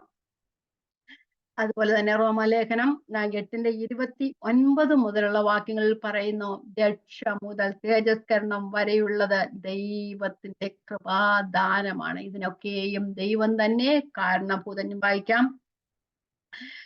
റോമർ 8:29 മുതൽ 32 വരെയുള്ള വാക്യങ്ങൾ. അവൻ മുന്നറിഞ്ഞവരെ തന്റെ പുത്രൻ അനേകം സഹോദരന്മാരിൽ ആദ്യജാതനാകേണ്ടതിന് അവന്റെ സ്വരൂപത്തോട് അനുരൂപമാക്കുവാൻ മുൻ നിയമിച്ചിരിക്കുന്നു. എന്തിനാ നമ്മെ മുൻ നിയമിച്ചത്? അവന്റെ സ്വരൂപത്തോടെ അനുരൂപമാക്കുവാൻ മുൻ നിയമിച്ചിരിക്കുന്നു. മുൻ നിയമിച്ചവരെ വിളിച്ചവരെ നീതീകരിച്ചും നീതീകരിച്ചവരെ തേജസ്കരിച്ചും ഇരിക്കുന്നു. ഇത് സംബന്ധിച്ച് നാം എന്തു പറയേണ്ടു? ദൈവം നമുക്ക് അനുകൂലമെങ്കിൽ നമുക്ക് പ്രതികൂലമാൽ സ്വന്തം പുത്രനെ ആദരിക്കാതെ നമുക്കെല്ലാവർക്കും വേണ്ടി ഏൽപ്പിച്ചു തന്നെ അവനോടുകൂടെ സകലവും നൽകാതിരിക്കുമോ? അതിന്റെ അർത്ഥം എന്താ? പലരും ദുർവിനിയോഗം ചെയ്യുന്ന ഒരു വാക്യമാണ്, സ്വന്തം പുത്രനെ ആദരിക്കാതെ നമുക്കെല്ലാവർക്കും വേണ്ടി ഏൽപ്പിച്ചു തന്നെ അവനോടുകൂടെ സകലതും നൽകാതിരിക്കുമോ എന്ന് പറയുന്നത്. ഇവിടെ സകലതും എന്ന് പറയുന്ന ആ തേജസ്കരണത്തെ കുറിച്ചാണ് പറയുന്നത്. അപ്പം നമ്മെ രക്ഷിപ്പാൻ ദൈവം കൃപയാൽ നമ്മെ രക്ഷിച്ചെങ്കിൽ, കൃപയാൽ നമ്മെ വിശ്വാസം നിലനിർത്തുമെങ്കിൽ, ദൈവത്തിന്റെ കൃപയാൽ നമ്മെ തേജസ്കരണത്തിലേക്ക് നയിക്കുവാൻ ദൈവം പ്രാപ്തനാണ്. അതുകൊണ്ടാണ് പറഞ്ഞത്, സ്വന്തം പുത്രനെ ആദരിയാതെ നമുക്കെല്ലാവർക്കും വേണ്ടി ഏൽപ്പിച്ചു തന്നവൻ അവനോട് കൂടെ സകലവും നമുക്ക് നൽകാതിരിക്കുമോ? ഏത് വിധമെങ്കിലും പുത്രന്റെ രക്തത്താൽ വീണ്ടെടുക്കപ്പെട്ട തന്റെ മക്കളെ ഏതു വിധേനയെങ്കിലും തേജസ്കരണത്തിലേക്ക് നയിപ്പാൻ ദൈവം പ്രാപ്തനാണ്. അവൻ മുന്നറിഞ്ഞവരെ വേർതിരിച്ചു തന്റെ മക്കളാക്കി തീർത്തു, അവരെ വിശുദ്ധീകരിച്ചുമിരിക്കുന്നു. ഇത് സംബന്ധിച്ച് നാം എന്തു പറയേണ്ടു? ഒന്നും പറയാനില്ല. ഇത് ദൈവത്തിന്റെ കൃപ തന്നെയാണ്. നമുക്ക് ഒരു പങ്കുമില്ല, ഒരു പ്രവൃത്തിയുമില്ല. ദൈവത്തിന്റെ കൃപയാലാണ് ആ നീതീകരണം മുതൽ തേജസ്കരണം വരെയുള്ള കാര്യങ്ങൾ നടക്കുന്നത്. അതുകൊണ്ട് യോഹന്നാൻ സുവിശേഷം 15-ാം അധ്യായത്തിൽ താൻ ഇങ്ങനെ പറയുന്നു, എന്നിൽ വസിപ്പീൻ, ദൈവത്തിൽ വസിപ്പീൻ, ദൈവത്തിന്റെ വചനത്തിൽ വസിപ്പീൻ, ദൈവത്തിന്റെ കൂട്ടായ്മയിൽ വസിക്കും. അപ്പം ദൈവത്തിൽ വസിക്കണം, ദൈവത്തിന്റെ വചനത്തിൽ വസിക്കണം, ദൈവത്തിന്റെ കൂട്ടായ്മയിൽ വസിക്കണം. എന്നാൽ നമുക്ക് ദൈവം നമ്മളെ കുറിച്ച് ആഗ്രഹിക്കുന്ന രീതിയിൽ എത്തുവാനായിട്ട് കഴിയും. വചനത്തിൽ നിന്ന് അകന്നു പോയാൽ നമുക്കൊരിക്കലും ദൈവം നമ്മിൽ നിന്ന് ആഗ്രഹിക്കുന്നത് പോലെ പുത്രന്റെ സ്വരൂപത്തോട് അനുരൂപമാകുവാൻ കഴിയുകയില്ല. നാം ഇതെല്ലാം പഠിക്കുന്നത് എന്തിനു വേണ്ടിയിട്ടാ? ആ ദൈവത്തിന്റെ പുത്രന്റെ സ്വരൂപത്തോട് അനുരൂപമാണ്, ക്രിസ്തുവിനോട് അനുരൂപമായി തീരണം. അതുകൊണ്ടാണ് ദൈവം നമ്മെ, പാപം അറിയാത്തവനെ നാം അവൻ ദൈവത്തിന്റെ നീതിയാകേണ്ടത് അവനെ നമുക്ക് വേണ്ടി പാപമാക്കി തീർത്തത്. അപ്പം നമ്മുടെ എല്ലാം നമുക്ക് ദൈവത്തോട് നിരപ്പില്ലാതിരുന്ന നമ്മെ ദൈവത്തോട് നിരപ്പിച്ചതിന് ശേഷം ആ നിരപ്പിന്റെ ശുശ്രൂഷ ദൈവം നമുക്ക് തന്നു. അതിനെ എല്ലാം ദൈവം തന്നെയാണ് കാരണഭൂതൻ, അല്ലേ? പാപം അറിയാത്തവനെ നാം അവനിൽ ദൈവത്തിന്റെ നീതിയാകേണ്ടവൻ നമുക്ക് വേണ്ടി പാപമാക്കി. ദൈവത്തോട് നിരപ്പില്ലാത്ത നമ്മെ ദൈവം തന്റെ പുത്രനെ തകർത്ത് കളയുവാൻ ഇഷ്ടം തോന്നി, അല്ലെ? അങ്ങനെ ദൈവം നമ്മെ തന്നോട് നിരപ്പിച്ചു. കാൽവറിയിലെ രക്തത്താൽ, കാൽവറിയിലെ യാഗത്താൽ നമ്മെ ദൈവത്തോട് നിരപ്പിച്ചു. ഇതെല്ലാം ദൈവത്തിന് കൃപയാണ്. നാം എത്രത്തോളം അതിന് ദൈവത്തിന്റെ സന്നിധിയിൽ നന്ദിയുള്ളവരായിരിക്കും. എന്നും നമുക്ക് പറയാൻ കഴിയുന്ന ഒരേ ഒരു കാര്യം, കർത്താവേ നീ എന്നെ രക്ഷിച്ചതിനായി, ദൈവമേ നീ എന്നെ രക്ഷിച്ചതിനായി സ്തോത്രം. നമുക്ക് ഈ ലോകത്തിലെല്ലാം കിട്ടും, നമുക്കെല്ലാം ദൈവം തരുന്നതായി, എല്ലാം നമുക്ക് തന്നെ. നമ്മൾ ഒന്നുമില്ലാത്തവരായി ഈ ലോകത്തിലോട്ട് വന്നതല്ലേ? വസ്ത്രം പോലും ഇല്ലാത്തവരായിട്ടാണ് നമ്മൾ ഈ ലോകത്തിലേക്ക് ജനിച്ചത്. പക്ഷെ ദൈവം നമുക്കുള്ളതെല്ലാം തന്നു. പക്ഷെ അതെല്ലാം ഭാഗ്യമായ അനുഗ്രഹങ്ങൾ, ഇതെല്ലാം നമ്മൾ ഇവിടെ വിട്ടേച്ചു പോകേണ്ടതാ. ഒന്ന് മാത്രമേ ഉള്ളൂ, നമ്മുടെ മനുഷ്യന്റെ ജീവൻ, ആത്മാവ് വിലയേറിയതാ. ആ വിലയേറിയതിനെ നമുക്ക് ദൈവം തന്നു. അത് മാത്രമേ ഇനി നിത്യജീവനിലേക്ക് പോവുകയുള്ളൂ. നമ്മുടെ ജീവൻ മാത്രം. അതിനുവേണ്ടി മാത്രമാണ് നാം എന്നും ദൈവത്തിന്റെ സ്തോത്രം മറക്കരുത്. എല്ലാ ദിവസവും രക്ഷയ്ക്ക് വേണ്ടി സ്തോത്രം ചെയ്യുന്നവരാകണം. എല്ലാ ദിവസവും രക്ഷയ്ക്ക് വേണ്ടി സ്തോത്രം ചെയ്യുന്നവരാകണം നാം. കാരണം അത്രത്തോളം വലിയൊരു വിലയാ ദൈവം നമുക്ക് വേണ്ടി ചെയ്യുന്നത്. ദൈവത്തിന്റെ സ്തോത്രം. നമുക്ക് 6-ാം അധ്യായത്തിലേക്ക് പോകാം. 6-ാം അധ്യായം 1-ാമത്തെ വാക്യം ഞാൻ വായിക്കാം. 6-1. നിങ്ങൾക്ക് ദൈവത്തിന്റെ കൃപ ലഭിച്ചത് വ്യർത്ഥമായി തീരരുത് എന്ന് ഞങ്ങൾ സഹപ്രവർത്തിക്കാരായി നിങ്ങളെ ഓർമ്മിപ്പിക്കുന്നു. അപ്പം 5-ാം അധ്യായം 11 വരെ മുതലുള്ള വാക്യങ്ങൾ പൗലോസ് അപ്പോസ്തലൻ പറഞ്ഞു വരുന്നത് സുവിശേഷ ഘോഷണത്തിൽ തന്റെ പ്രതിബദ്ധതയെ കുറിച്ചാണ്, അല്ലെങ്കിൽ തന്റെ നല്ല മനസാക്ഷിയെ കുറിച്ചായിരുന്നു പറഞ്ഞു വരുന്നത്. അത് തന്നെയാണ് തുടർന്നും ഈ വാക്യങ്ങളിലും താൻ പറയുന്നത്. ഇപ്പം പറയുന്നു, ഞങ്ങൾ നിങ്ങളെ പ്രബോധിപ്പിക്കുക. അപ്പൊ പറയുന്നത് ഐ പ്ലഡ്ജ് യു, അല്ലെങ്കിൽ ഐ ബെഗ് യു, അങ്ങനെയാ, ഐ പ്ലീഡ് യു, അങ്ങനെയാ പറയുന്നത്. I plead you, I beg you, അങ്ങനെ തന്റെ ആത്മാർത്ഥമായ കൊരിന്ത്യരോടുള്ള ഒരു അപേക്ഷയാണ്, നിങ്ങൾക്ക് ദൈവത്തിന്റെ കൃപ ലഭിച്ചത് വ്യർത്ഥമായി തീരരുത്. അപ്പം ദൈവത്തിന്റെ കൃപ എന്ത് എന്നത് ഏറ്റവും അധികമായും അറിയുന്നത് പൗലോസ് അപ്പോസ്തലൻ തന്നെയാണ്, അല്ലെ? അപ്പം 5:20 നമ്മൾ കണ്ടു, ദൈവത്തോട് നിരന്നുകൊള്ളുവിനെന്ന് ഞങ്ങൾ ക്രിസ്തുവിന് പകരം നിങ്ങളോട് അപേക്ഷിക്കുകയാണ്, ബെഗ് ചെയ്യുകയാണ് ചെയ്യുന്നത്. എത്രത്തോളം വലിയ, നമ്മളിപ്പോ പറഞ്ഞതുപോലെ എത്രത്തോളം വലിയ കൃപയാണ് ദൈവം നമുക്ക് വേണ്ടി ചെയ്തത്. ആ ലഭിച്ച കൃപ വ്യർത്ഥമാക്കി തീർക്കരുത് എന്ന് കൊരിന്ത്യരോട് അപേക്ഷിക്കുകയാണ് ചെയ്യുന്നത്. അപ്പം ദൈവത്തിന്റെ, നമ്മളിപ്പോൾ പറഞ്ഞതുപോലെ ദൈവത്തിന്റെ കൃപയാലാണ് ഒരുവൻ രക്ഷയിലേക്ക് വരുന്നതും ആ രക്ഷയിൽ നിലനിൽക്കുന്നതും. അതുപോലെ തന്നെ തേജസ്കരണത്തിലേക്ക് എത്തിച്ചേർന്നു. അപ്പം കൊരിന്ത്യർക്ക് ദൈവത്തിന്റെ കൃപയാലാണ് കൊരിന്ത്യർ ക്രിസ്തുവിനെ രക്ഷിതാവായി സ്വീകരിക്കുകയും ക്രിസ്ത്യാനികളെ, കാരണം അവര് അസന്മാർഗതയിൽ ജീവിച്ചവർ, വിഗ്രഹങ്ങളെ ആരാധിച്ചവർ, ജാതികളായിരുന്നവർ, അവരങ്ങനെ ഒരു ജീവിച്ച ഒരു ജനസമൂഹത്തെ ക്രിസ്തുവിനും വേണ്ടി കൊരിന്ത്യർ പൗലോസ് അപ്പോസ്തലനെ ഉളവായി തീർന്നു. ക്രിസ്ത്യാനികൾ, അല്ലെങ്കിൽ ദൈവത്തിന്റെ മക്കളായ ഒരു കൂട്ടം ജനത അവിടെ ഉണ്ടായി തീർന്നു. അവർക്ക് ദൈവത്തിന്റെ കൃപ ലഭിച്ചത് മൂലമാണ്. അപ്പം അവരങ്ങനെ ഒരു സാഹചര്യത്തിൽ ജീവിച്ചിട്ടും ക്രിസ്തുവിന്റെ കൃപ ദൈവത്തിന്റെ കൃപ ലഭിച്ചത് മൂലമാണ് അവർ ക്രിസ്ത്യാനികളായി തീർന്നത്. അപ്പൊ അവരോട് പറയുകയാണ്, പക്ഷെ അവരുടെ പ്രശ്നം എന്തുവായിരുന്നു? അവിടെ അവർക്ക് ആ ലഭിച്ച കൃപയിൽ അവർക്ക് നിൽക്കുവാനായിട്ട് കഴിയുന്നില്ല. എല്ലാവർക്കുമല്ല, കുറച്ചു പേർക്ക്. എന്തുകൊണ്ടാണ്? അവിടെ പൗലോസിനും അപ്പൊല്ലോസിനും ശേഷം വന്ന ചില കള്ള ഉപദേഷ്ടാക്കന്മാർ അവരെ തെറ്റായ ഉപദേശങ്ങൾ പഠിപ്പിക്കുകയും അവർ കൃപയിൽ നിന്നും വീണു പോകുവാൻ ഇടയായി തീരുകയും ചെയ്തു. എല്ലാവരുമല്ല, കുറച്ചു പേര്. അപ്പം ചിലർ കൃപയിൽ നിന്ന് വീണുപോയി. അപ്പൊ പൗലോസ് അവിടെ പറയുകയാണ്, പൗലോസിന്റെ ഒരു അപേക്ഷയാണ്, നിങ്ങൾക്ക് ലഭിച്ച കൃപ വ്യർത്ഥമാക്കി തീർക്കരുത്. അപ്പൊ എന്താണ് കൃപ വ്യർത്ഥമാക്കി തീർക്കുക എന്ന് പറഞ്ഞാൽ, അപ്പൊ ഒരുവൻ ക്രിസ്തുവിലാകുന്നത് ദൈവത്തിന്റെ കൃപയാലാണ്. നിലനിൽക്കുന്നതും ദൈവത്തിന്റെ കൃപയാലാണ്. പക്ഷെ നമ്മൾ എന്തുവാ ചെയ്യുന്നത്? പലപ്പോഴും ദൈവികമായ നന്മകളും അനുഗ്രഹങ്ങളും നാം അനുഭവിക്കുന്നു എങ്കിലും നമ്മുടെ ഒന്നും ജീവിതത്തിൽ ദൈവത്തിന്റെ പ്രവൃത്തി പ്രകടമാകുന്നില്ല. ഞാൻ ഒന്നുകൂടെ പറയാം, നമ്മൾ എല്ലാവരും ദൈവത്തിന്റെ കൃപയും അനുഗ്രഹങ്ങളും നന്മകളും എല്ലാം അനുഭവിക്കുന്നുണ്ട് എങ്കിലും അതൊരു ടേക്ക് ഇറ്റ് ആസ് ഗ്രാൻഡഡ് എന്ന നിലയിലായിട്ട് പോവുകയും നമ്മളെ കുറിച്ച് ദൈവം ആഗ്രഹിക്കുന്ന രീതിയിൽ നാം എത്തിപ്പെടുകയും ചെയ്യുന്നില്ല. അപ്പൊ ആ ലഭിച്ച കൃപയ്ക്കനുസരിച്ചുള്ള ദൈവിക പ്രവൃത്തി നമ്മളുടെ ജീവിതത്തിൽ നടക്കുന്നില്ല, അല്ലെ നമ്മളുടെ ജീവിതത്തിൽ കാണുന്നില്ല. 1 കൊരിന്ത്യർ 15:10 പറഞ്ഞു വരുമ്പോൾ നിങ്ങൾക്ക് മനസ്സിലാവും. 1 കൊരിന്ത്യർ 15:10 പൗലോസ് അപ്പോസ്തലൻ പറയുന്നു, ഞാൻ ആയിരിക്കുന്നത് ദൈവത്തിന്റെ കൃപയാലാകുന്നു. ഒന്ന് വായിക്കാം. 1 കൊരിന്ത്യർ 15:10. എങ്കിലും ഞാൻ ആകുന്നത് ദൈവകൃപയാലാകുന്നു. എന്നോടുള്ള അവന്റെ കൃപ വ്യർത്ഥമായിട്ടില്ല. നമ്മൾ ഒരിക്കൽ അതൊന്ന് എക്സ്പ്ലെയിൻ ചെയ്തതായിരുന്നു. അവന്റെ കൃപ വ്യർത്ഥമായതുമില്ല. അവരെല്ലാവരെക്കാളും, ആരെക്കാളും, മറ്റപ്പോസ്തലന്മാരെക്കാളും ഞാൻ അത്യന്തം അധ്വാനിച്ചിരുന്നു. എന്നാൽ ഞാനല്ല, എന്നോട് കൂടെയുള്ള ദൈവകൃപയാ. അവർക്കും ദൈവകൃപ ലഭിച്ചതാ, പൗലോസിനും ദൈവകൃപ ലഭിച്ചതാ. പക്ഷെ അവരെക്കാളും ഞാൻ അധ്വാനിച്ചിരിക്കുന്നു. അവരെക്കാളും ഏറെ ജനങ്ങളെ ദൈവത്തിങ്കിലേക്ക് നടത്തുവാൻ പൗലോസിന് ഇടയായി തീർന്നു.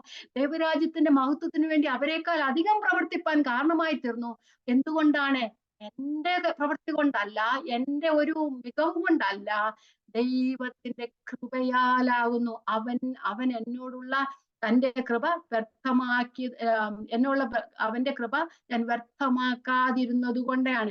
ചില അപ്പോസ്തലന്മാര് മൽക്കോസ്, നമുക്ക് അവസാനം മൽക്കോസ് അല്ലല്ലോ, മത്തിയാസ്, അവരെ കുറിച്ചൊക്കെ കേട്ടിട്ടുണ്ടെങ്കിൽ അവരെ അപ്പോസ്തലന്മാരുടെ കൂട്ടത്തിൽ എണ്ണപ്പെട്ടാണെങ്കിലും പല അപ്പോസ്തലന്മാരെ കുറിച്ച് നമുക്ക് അവർ ചെയ്ത പ്രവൃത്തികളെ കുറിച്ച് നമുക്ക് കാണുവാൻ കഴിയുന്നില്ല. അവർക്ക് എല്ലാ ദൈവത്തിന്റെ കൃപ ലഭിച്ചാണ്. പക്ഷെ പൗലോസിനെ പറ്റി കേൾക്കാൻ എന്നാ ോളം പൗലോസ് തനിക്ക് ലഭിച്ച കൃപയ്ക്കൊത്തവണ്ണം താൻ പ്രവർത്തിച്ചു. താൻ ദൈവത്തിന്റെ കൃപ വ്യർത്ഥമാക്കിയില്ല എന്ന് കാണുവാനായിട്ട് കഴിയും.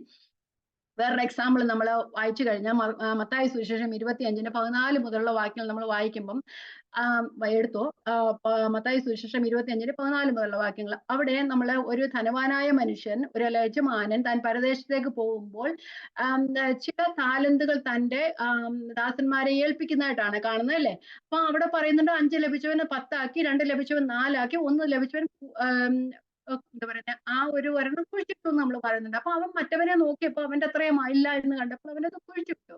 പക്ഷെ നമ്മൾ അവിടെ കാണുന്ന ഒരു വാക്കുണ്ട്. എന്താണ് അവിടെ പറയുന്നത്? ഓരോരുത്തരുടെ പ്രാപ്തിക്ക് അനുസരിച്ചാ കൊടുത്തത്. നമുക്കൊന്ന് വായിച്ചു പോകാം, ജസ്റ്റ് വായിച്ചു പോകാം. നമുക്ക് എല്ലാവർക്കും അറിയാവുന്ന വാക്യമാണ്. അപ്പൊ മത്തായി 25:14, ഒരു മനുഷ്യൻ പരദേശത്ത് പോകുമ്പോൾ ദാസന്മാരെ വിളിച്ചു, തന്റെ സമ്പത്ത് അവരെ ഏൽപ്പിച്ചു. അവരുടെ സമ്പത്തൊന്നുമല്ല, തന്റെ സമ്പത്ത് അവരെ ഏൽപ്പിച്ചു. ഒരുവന് 5 താലന്ത്, ഒരുവന് 2, ഒരുവന് 1, എങ്ങനെ ഓരോരുത്തൻ അവന്റെ പ്രാപ്തി പോലെ കൊടുത്തു യാത്ര പുറപ്പെട്ടു.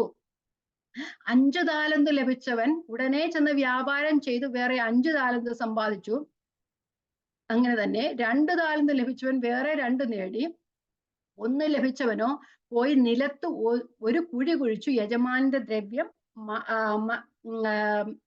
മറച്ചു വെച്ചു. അപ്പൊ നമുക്കിവിടെ ശ്രദ്ധിക്കേണ്ട കാര്യം, ഓരോരുത്തരും ആ യജമാനൻ കൊടുത്ത എങ്ങനെയായിരുന്നു? അവനവന്റെ പ്രാപ്തി പോലെ കൊടുത്തു, അല്ലെ? അവനിപ്പോ മറ്റുള്ളവരെ നോക്കിയപ്പോ ഒരാൾ 10 സമ്പാദിച്ചു, ഒരാൾ 4 സമ്പാദിച്ചു. പക്ഷെ താന് 1 കൊണ്ടുവന്നിട്ടുള്ളൂ. താൻ എങ്ങനെയാണെങ്കിലും സമ്പാദിച്ചാൽ 2 മാത്രം സമ്പാദിക്കാൻ ഒക്കുള്ളൂ എന്ന് വിചാരിച്ചിട്ട് പുള്ളി അവിടെ കുഴിച്ചിട്ടു, അല്ലെ? അപ്പൊ അവിടെ അവന് അവന്റെ പ്രാപ്തിക്കാ കൊടുത്തതല്ലേ യജമാനെ. പക്ഷെ അവനെ കിട്ടിയതുപോലും അവൻ ഉപയോഗപ്പെടുത്താനായിട്ട് ശ്രമിക്കാതെ അവന് നമ്മൾ ആ കൃപയുടെ കാര്യം വരുമ്പോ അവന് ലഭിച്ച ആ കൃപ അല്ലെങ്കിൽ അവന്റെ ആ താലന്ത് അവൻ കുഴിച്ചിട്ടു. അപ്പൊ അതവന് വ്യർത്ഥമാക്കി കളയുക ചെയ്തല്ലേ. തനിന്റെ പ്രാപ്തിക്ക് അനുസരിച്ച് ആ യജമാനൻ കൊടുത്ത, പക്ഷെ അവന് വ്യർത്ഥമാക്കി കളഞ്ഞു. നമ്മള് കൃപ എന്ന് പറഞ്ഞാൽ ഫ്രീലി ഗിവണ, നമുക്ക് സൗജന്യമായി കിട്ടുന്നതാ കൃപ എന്ന് പറഞ്ഞത്, അല്ലെ? പക്ഷെ നമുക്ക് സൗജന്യമായി കിട്ടുന്ന കൃപ നാം എങ്ങനെ ഉപയോഗിക്കുന്നു എന്നതിനാലാണ് അതിന്റെ എഫക്റ്റീവ്നെസ് നമുക്ക് കാണുവാനായിട്ട് കഴിയുന്നത്. ഞാൻ ഇവിടെ പറയാം, നമുക്ക് സൗജന്യമായി ഫ്രീ ആയിട്ട് കിട്ടുന്നതാണ് കൃപ എന്ന് പറയുന്നത്. പക്ഷെ നമ്മുടെ കൃപ, നമുക്ക് കിട്ടിയ സൗജന്യമായി കിട്ടുന്ന കൃപ നാം എങ്ങനെ ഉപയോഗിക്കുന്നു എന്നതിനാലാണ് അതിന്റെ എഫക്റ്റീവ്നെസ് കാണുവാനായിട്ട് കഴിയുന്നത്. അപ്പൊ നമ്മുടെ വിശ്വാസവും അനുസരണവും അനുസരിച്ച് അത് വളർന്നുകൊണ്ടേയിരിക്കും. നമ്മൾ ഒന്നുകൂടെ പറയാം, ദൈവം അത് ഞാൻ രണ്ടാമതും മൂന്നാമതും ഒക്കെ പറയുന്നത് അത്രത്തോളം പ്രയോജനം അല്ലെ പ്രധാനപ്പെട്ട കാര്യമായിട്ടാണ് റിപ്പീറ്റ് ചെയ്യുന്ന, മനസ്സിലാകാൻ ഞങ്ങൾ മനസ്സിലായി അല്ലെങ്കിൽ പിന്നെ എന്തിനാ റിപ്പീറ്റ് ചെയ്യുന്നതെന്ന് പറയുന്നതല്ല, അത്രത്തോളം പ്രധാനപ്പെട്ട കാര്യം. കൃപയെന്ന് പറയുന്നത് നമുക്ക് ഫ്രീലി കിട്ടുന്ന കാര്യമാണ്. അതിനകത്ത് നമ്മുടെ അനുസരണവും സമർപ്പണവും വേണം, നമ്മുടെ ഒരു വിശ്വാസവും സമർപ്പണവും ഒക്കെ വേണം. പക്ഷെ ആ കൃപ അത് എഫക്റ്റീവ് ആകുന്നത് നാം അത് എങ്ങനെ ഉപയോഗിച്ചു എന്നതിനാലാണ്. എല്ലാവർക്കും കൃപ ലഭിക്കും, അല്ലെ? പക്ഷെ എല്ലാവരും അത് ഉപയോഗിക്കുന്നില്ല. നമുക്ക് ലഭിക്കുന്ന കൃപ വ്യർത്ഥമാക്കി കളയുകയാണ് എല്ലാവരും ചെയ്യുന്നത്. എല്ലാവരുമല്ല, പലരും ചെയ്യുന്നത്. ഒന്ന് വായിക്കാം നമുക്ക്. ആ 25-ാം അധ്യായത്തിൽ തന്നെ 20ഉം 21ഉം ഞാൻ വാക്യങ്ങളൊന്ന് വായിക്കാം. 20ഉം 21ഉം വാക്യം. 25, മത്തായി 25. 5 താലന്ത് ലഭിച്ചവൻ അടുക്ക വന്നു, വേറെ 5 കൂടെ കൊണ്ടുവന്നു. യജമാനെ, 5 താലന്തല്ലോ എന്നെ ഏൽപ്പിച്ച്, ഞാൻ 5 കൂടെ താലന്ത് കൂടെ നേടിയിരിക്കുന്നു എന്ന് പറഞ്ഞു. അതിന് യജമാനൻ, നല്ലവനും വിശ്വസ്തനുമായ ദാസനെ, നീ അല്പത്തിൽ വിശ്വസ്തനായിരുന്നു, ഞാൻ നിന്നെ അധികത്തിന് വിചാരകനാക്കും, നിന്റെ യജമാന്റെ സന്തോഷത്തിലേക്ക് പ്രവേശിക്ക എന്ന് പറഞ്ഞു. അപ്പൊ അവിടെ നമ്മൾ കാണുന്നത്, അല്പത്തിൽ വിശ്വസ്തനായതുകൊണ്ട് അവനെ അധികത്തിന് വിചാരകനാക്കി തീർക്കും. അതുപോലെ യജമാനന്റെ സന്തോഷത്തിലേക്ക് പ്രവേശിക്കാൻ അവന് കഴിഞ്ഞു. അതുപോലെ തന്നെയാണ് കൃപയുടെ കാര്യം. കൃപ ദൈവം നമുക്ക് തരുന്നതാണ്. പക്ഷെ നമുക്ക് ലഭിച്ച അല്പം കൃപയിലെ വിശ്വസ്തരായിരുന്നാൽ മാത്രമേ നമ്മൾക്ക് അധികം കൃപ ദൈവം തന്നുകൊണ്ടേ ഇരിക്കത്തുള്ളൂ. അപ്പൊ നമ്മൾ എങ്ങനെ ഉപയോഗിക്കുന്നു എന്നതനുസരിച്ചിരിക്കും കൃപയുടെ എഫക്റ്റീവ്നെസ് എന്ന് പറയുന്നത്. എല്ലാവർക്കും ദൈവത്തിന്റെ കരുണ ലഭിച്ചവരാണ്, എല്ലാവരും രക്ഷിക്കപ്പെടാൻ ഫ്രീ ആയിട്ട് കിട്ടിയതാണ്. അത് രക്ഷിക്കപ്പെട്ടതിനു ശേഷവും നാം ദൈവത്തിൽ വിശ്വാസം നിലനിൽക്കുന്ന ദൈവത്തിന്റെ കൃപയാലാണ്. ഓരോ ദിവസവും നമുക്ക് ദൈവം കൃപ പകർന്നുകൊണ്ടേയിരിക്കും. നമുക്ക് ലഭിച്ച കൃപയെ ദൈവം നമ്മെ കുറിച്ച് ആഗ്രഹിക്കുന്ന രീതിയിൽ ഉപയോഗിച്ചാൽ മാത്രമേ അതിന്റെ എഫക്റ്റീവ്നെസ് നമ്മുടെ ജീവിതത്തിൽ അല്ലെങ്കിൽ പ്രവൃത്തി നമുക്ക് കാണുവാനായിട്ട് കഴിയും. അല്ല, ദൈവം എനിക്ക് എല്ലാം തന്നു, എനിക്ക് ജീവിതത്തിൽ എല്ലാം തന്നു, എനിക്ക് എല്ലാവർക്കും എല്ലാവരും പറഞ്ഞ അനുഗ്രഹങ്ങളുടെ പറയും എല്ലാവരും പോകുന്നവർ എനിക്ക് തരാത്തൊന്നുമില്ല എന്നൊക്കെ പറയും.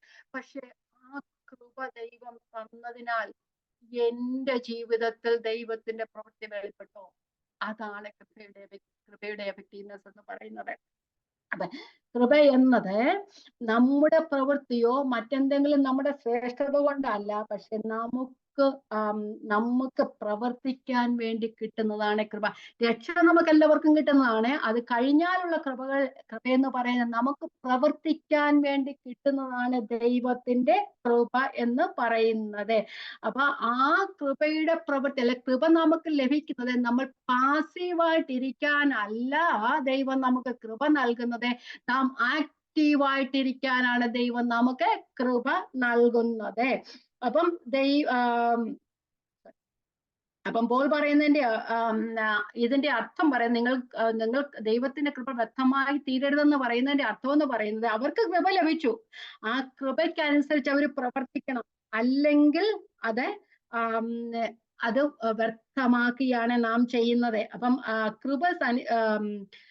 കൃപയ്ക്കനുസരിച്ച് നാം പ്രവർത്തിക്കണം. അങ്ങനെ ദൈവപ്രവൃത്തി നമ്മളിലൂടെ നടക്കും. നാം കൃപയ്ക്കനുസരിച്ച് പ്രവർത്തിക്കുന്നില്ല, നമുക്ക് ലഭിച്ച കൃപയ്ക്കനുസരിച്ച് നാം പ്രവർത്തിക്കുന്നില്ല എങ്കിൽ നാം ദൈവത്തിന്റെ കൃപ വ്യർത്ഥമാക്കി കളയുകയാണ് ചെയ്യുന്നത്. പലരും പറയും എല്ലാം ദൈവം പ്രവർത്തിക്കും, നാം ചുമ്മാതിരിക്കണം. ദൈവം പ്രവർത്തിക്കും, അതൊക്കെ ശരിയാണ്. പക്ഷേ നാം ദൈവത്തോട് കൂടെ പ്രവർത്തിക്കുകയാണ് ചെയ്യുന്നത്. 1 കൊരിന്ത്യർ ലേഖനം നമ്മൾ പഠിച്ചതാണ്. അവിടെ പറയുന്നത് നാം ദൈവത്തിന്റെ കൂട്ടുവേലക്കാർ എന്ന് പറയുന്നല്ലേ. അപ്പം കൂട്ടുവേലയിൽ ഞാൻ എൻ്റെ പാട്ട് ചെയ്യണം, ദൈവത്തിന്റെ പാട്ട് ചെയ്യും. എന്നാലേ ആ ദൈവത്തിന്റെ വർക്ക് കംപ്ലീറ്റ് ആകുകയുള്ളൂ. ഞാൻ എൻ്റെ പാട്ട് ചെയ്യണം. ദൈവം തന്ന കൃപയ്ക്കനുസരിച്ച് നാം നമ്മുടെ പ്രവൃത്തി പൂർത്തിയാക്കുന്നില്ല എങ്കിൽ നമുക്ക് ലഭിച്ച കൃപ വ്യക്തമാക്കി കളയുകയാണ് ചെയ്യുന്നത്. നാം ചെയ്യുന്ന ഓരോ പ്രവൃത്തിക്കും ആവശ്യമായ ദൈവകൃപ നമുക്ക് ദൈവം പകർന്നുകൊണ്ടേയിരിക്കും. ഇന്നത്തെ പ്രവൃത്തിക്ക് വേണ്ടുന്ന കൃപയായിരിക്കില്ല നാളത്തെ പ്രവൃത്തിക്ക് വേണ്ട കൃപ നമുക്ക്. ഇന്ന് നാം ജീവിച്ച ഇന്ന് നമുക്ക് ലഭിച്ച കൃപയായിരിക്കില്ല നമുക്ക് നാളെ ജീവിക്കാൻ വേണ്ടത്. ഓരോ ദിവസവും നമുക്ക് ജീവിക്കുന്നതിന് ആവശ്യമായ, നമുക്കറിയാം ഓരോ ദിവസവും നമ്മൾ ഓരോ കാര്യങ്ങൾ, ഓരോ എൻകൗണ്ടറിലായിത്തീരുന്ന ഒരു ദിവസം നമ്മൾ വിചാരിക്കും, നമ്മുടെ ജോലിയിലാണെങ്കിൽ നമ്മൾ വിചാരിക്കും ഇന്ന് കുഴപ്പമില്ല, ഇന്ന് പോയി. പക്ഷെ നാളെ നമ്മൾ ചെല്ലുമ്പോൾ വേറൊരു പ്രോബ്ലമാണ് നമുക്ക് അഭിമുഖീകരിക്കേണ്ടത്, അല്ലേ? അപ്പൊ നമ്മുടെ ജീവിതത്തിൽ അതുപോലെ തന്നെ ഇന്നത്തെ പ്രശ്നമല്ല നമുക്ക് നാളത്തെ പ്രശ്നം. നമ്മൾ വിചാരിക്കും ഈ ഒരു പ്രശ്നം ഉണ്ടായിരുന്നു, അതെല്ലാം സോൾവ് ആയി, നാളെ കാണാൻ വേറെ പ്രോബ്ലം, അല്ലേ? പക്ഷെ അങ്ങനെയാ മനുഷ്യന്റെ ജീവിതം എന്ന് പറയുന്നത്. അപ്പൊ ഇന്നത്തെ പ്രവൃത്തിക്ക് വേണ്ട കൃപ പോരാ നമുക്ക് നാളത്തെ പ്രവൃത്തിക്ക് വേണത്, അല്ലേ? അപ്പൊ ഓരോ ദിവസവും ദൈവം നമുക്ക് ഓരോ ദിവസവും ജീവിക്കാൻ ആവശ്യമായ കൃപ തന്നുകൊണ്ടേയിരിക്കും. അപ്പൊ നാളത്തെ പ്രവൃത്തിക്ക് ഇന്നത്തെയോ കൃപ പോരാ, നാളെ ദൈവം തരുന്ന കൃപ തന്നെ വേണം. അത് എന്നെന്നും പെരുകിക്കൊണ്ടേയിരിക്കും. നമ്മൾ അത് യൂസ് ചെയ്യുന്നതിനനുസരിച്ച് അത് പെരുകിക്കൊണ്ടേയിരിക്കും, അല്ലെ? അപ്പം ദൈവപ്രവൃത്തിയിൽ സ്ട്രഗിൾസ് ഉണ്ട്. ദൈവപ്രവൃത്തിയിൽ സ്ട്രഗിൾസ് ഇല്ലാതിരിക്കുക, ദൈവപ്രവൃത്തിയിൽ സ്ട്രഗിൾസ് ഉണ്ട്. ആ പ്രതികൂലങ്ങൾ അത്യന്തമായ ദൈവകൃപ ദൈവം നമുക്ക് പകർന്നുകൊണ്ടേയിരിക്കും. ഓരോ പ്രവൃത്തിയിലും, പ്രത്യേകിച്ച് ദൈവവേല ചെയ്യുന്നവരുടെ ജീവിതത്തിൽ സ്ട്രഗിൾസ് കൂടിക്കൊണ്ടേ വരും. ആ ആ വേലകളിലെല്ലാം, ആ പ്രവർത്തനങ്ങളിലൊക്കെ എത്രയോ തവണ നമ്മൾ പറഞ്ഞിട്ടുണ്ട് ഇത് എത്രയൊന്ന് നിർത്തിവെച്ചിട്ട് പോയാൽ മതിയെന്ന്. പക്ഷെ നിർത്തിവെക്കാൻ അനുവദിക്കാതെ ആ പ്രതികൂലങ്ങളിലെല്ലാം അത്യന്തം കൃപ പകർന്ന് ഒരു അപ്പൻ തന്റെ മക്കളെ കയ്യിലെടുത്ത് നടത്തുന്നത് പോലെ ദൈവം നടത്തുന്ന ദൈവപ്രവൃത്തി നമ്മുടെ ജീവിതത്തിൽ വെളിപ്പെട്ടിട്ടുണ്ടല്ലേ. അപ്പൊ ഓരോ ദിവസവും, ഒരു ദിവസത്തെ സ്ട്രഗിൾ അല്ല മറ്റേ ദിവസം. അതുകൊണ്ട് ഓരോ ദിവസവും നമ്മുടെ സ്ട്രഗിളിന് വേണ്ടുന്നതിനാവശ്യമായ ദൈവം കൃപ ദൈവം പകർന്നുകൊണ്ടേയിരിക്കും. ദൈവത്തിന് സ്തോത്രം അല്ലേ. അങ്ങനെയാ ദൈവം. കാരണം മനുഷ്യർക്ക് ഇത്രത്തോളം കഴിവേ ഉള്ളൂ. ദൈവം ആദിയിൽ അവസാനവും പുറകാലത്ത് മേലാൽ സംഭവിക്കാനുള്ളതും അറിയുന്ന ദൈവം നമുക്ക് വേണ്ടി എത്രത്തോളം വലിയ കൃപ പകർന്നുകൊണ്ടേയിരിക്കും അല്ലെ. അപ്പൊ ഇവിടെ പൗലോസ് അവരോട് പറയുക, നിങ്ങൾക്ക് ലഭിച്ച കൃപ നിങ്ങൾ വ്യർത്ഥമാക്കരുത്, ഞങ്ങൾ സഹപ്രവർത്തിക്കാരായി നിങ്ങളെ പ്രബോധിപ്പിക്കുന്നു. ഇംഗ്ലീഷിൽ പറയുന്നത് we are workers together with God. അപ്പൊ നമ്മൾ മലയാളത്തിൽ പറയുന്നത് സഹപ്രവർത്തിക്കാരായി എന്നാ പറയുന്നത്. ഇംഗ്ലീഷിൽ പറയുന്നത് we are workers together with God. അപ്പൊ ദൈവത്തോട് കൂടെ ചേർന്ന് ഞങ്ങൾ ദൈവത്തിന്റെ പ്രവർത്തിക്കാരായിട്ട് നിങ്ങളെ പ്രബോധിപ്പിക്കുകയാണ്. നിങ്ങൾക്ക് ലഭിച്ച കൃപ വ്യക്തമായി തീരരുതേ എന്ന്. അപ്പം 5:18 മുതൽ 20 വരെയുള്ള വാക്യങ്ങൾ പറഞ്ഞു, ദൈവം നിങ്ങളെ നിരപ്പിന്റെ ശുശ്രൂഷ ഏൽപ്പിച്ചിരിക്കുന്നു, അത് നിങ്ങൾ ക്രിസ്തുവിന്റെ സ്ഥാനാപതികളാണ്. നിരപ്പിന്റെ ശുശ്രൂഷ ഒക്കെ നമ്മൾ പഠിച്ചു. അപ്പൊ ഒരു വലിയ ശുശ്രൂഷയാണ് നിരപ്പിന്റെ ശുശ്രൂഷ എന്നുള്ളത് അല്ലെ. അവരെ കുറിച്ചും ദൈവം ആഗ്രഹിക്കുക, അല്ലെങ്കിൽ പൗലോസ് ആഗ്രഹിക്കുന്ന, ദൈവം ആഗ്രഹിക്കുന്ന, പരിശുദ്ധാത്മാവിൽ ആഗ്രഹിക്കുന്നത് അവരും ഈ നിരപ്പിന്റെ ശുശ്രൂഷ ഏറ്റെടുക്കണം. ആ നിരം ദൈവത്തോട് നേർന്നുകൊള്ളും, എപ്പോഴും നിരപ്പിലായിരിക്കണം എന്ന അവസ്ഥയിലാണ്. പക്ഷെ അവരിൽ നിന്നും പലരും മാറിപ്പോയിരിക്കുന്നു. അപ്പൊ അവരോട് പറയാം, കൃപ വ്യർത്ഥമാക്കരുത്. കൃപ എന്നതിനെ കുറിച്ച്, അല്ലെ ദൈവത്തിന്റെ കൂട്ടുവേല എന്നതിനെ കുറിച്ച് ഒരു ചിന്തകൻ പറഞ്ഞിരിക്കുന്ന ഒരു ചെറിയൊരു ഇല്ലസ്ട്രേഷൻ ഞാൻ കഥ പറയാനൊന്നും എനിക്ക് നല്ലോണം അറിയത്തില്ല. പക്ഷെ എന്നാലും ഞാൻ പറയാം. ഒരു പിതാവ് ഒരു പിതാവ് തന്റെ യാർഡിലെ ലോൺ മൂവ് ചെയ്യായിരുന്നു, ഒരു ലോൺ മൂവറുമായിട്ട് മൂവ് ചെയ്യായിരുന്നു. അപ്പൊ ഒരു കൊച്ചു പൈതല്, അല്ലെങ്കിൽ ഒരു കൊച്ചു ബാലകനെ തന്റെ ടോയി ലോൺ മൂവറുമായിട്ട് പിതാവിന്റെ പുറകെ അങ്ങ് പോയി. അപ്പൊ പിതാവ് അതിനെ അനുവദിച്ചു.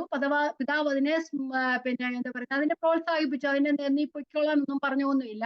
അപ്പം ആ പുത്രൻ, അല്ലെ ആ മകൻ, അല്ലെങ്കിൽ ആ പൈതൽ വിചാരിച്ചു, ഞാൻ പിതാവിനെ സഹായിക്കുകയാണ് എന്നാ വിചാരിച്ചത്. പക്ഷെ ദൈവവും അങ്ങനെയാണ് ചെയ്യുന്നത്. ദൈവവും എല്ലാ വേലയും ചെയ്യുന്ന ദൈവം നമ്മളെ പ്രോത്സാഹിപ്പിച്ചുകൊണ്ടേയിരിക്കും. പക്ഷെ നമ്മള്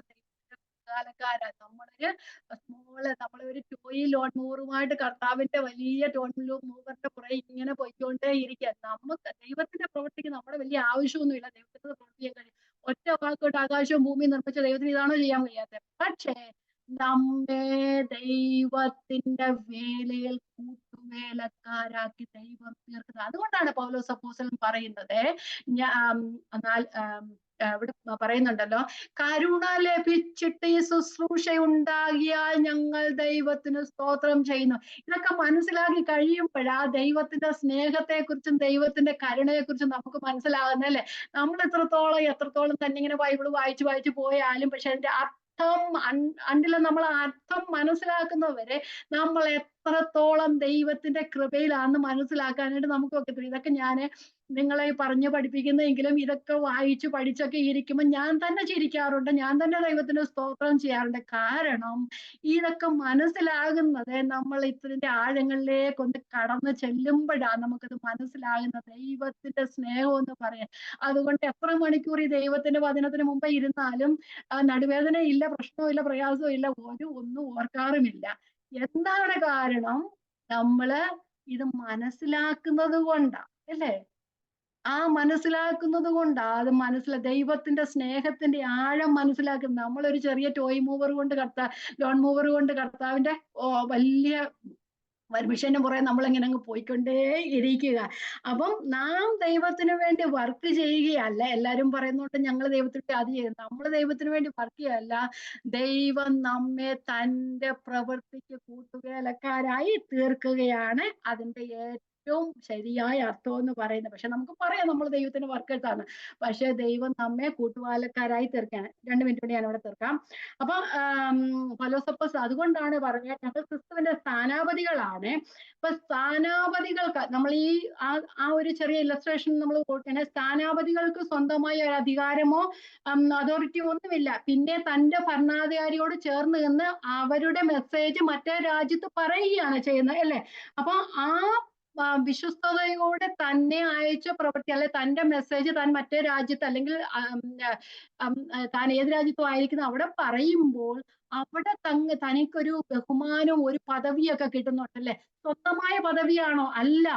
തന്നെ ഏൽപ്പിച്ച ഭരണാധികാരിയോട് ചേർന്ന് നിന്ന് ആ രാജ്യത്തിന്റെ മെസ്സേജ് മറ്റേ രാജ്യത്ത് പറയുമ്പോൾ താൻ സ്വന്തം മെസ്സേജ് പോയി അവിടെ പറഞ്ഞു കഴിഞ്ഞാൽ അടികെട്ടി പോരും, അല്ലേ?